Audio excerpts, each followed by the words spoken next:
100% Chelsea, Brighton 1, Chelsea 2. Lou, mate, thoughts on the game today?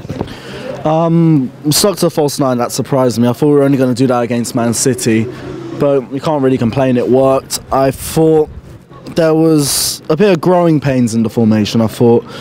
Because we like to play the majority of our play on the wings, but we didn't have a focal point in front that we could actually put the ball into.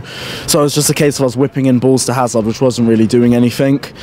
But we set up, well, the thing that was good about the way we set up was that we made Brighton pay for every mistake that they made. And the thing of Brighton being on the other end of the table is that they're going to make more mistakes than us. They made 2 mistakes in the first half and we made 2 goals out of it.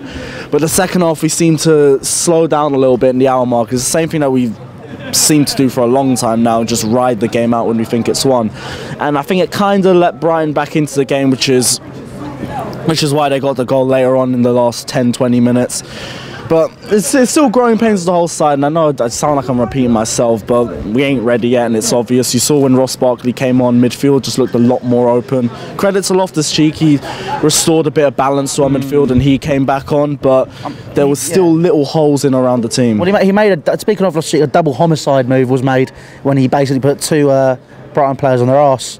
You know, playing on that right-hand side, he seems to have almost found a second home there. Obviously played there for Crystal Palace last year. Would you consider him as potential to be a long-term option, maybe, right after Pedro? Right Either. I think right wing could be, if we ain't really got any other option. Because we've seen in past games he's a little bit weaker on there. He prefers to drive forward straight from midfield. As a midfielder, we need a midfielder who plays like he does.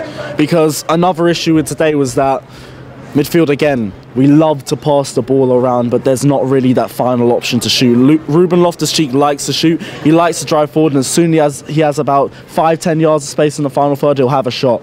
Same thing with Ross Barkley, but Ross Barkley I don't really feel like has the overall technical abilities anymore. At least Loftus-Cheek, he's a Chelsea youth player. We want to see him succeed, and he's doing it.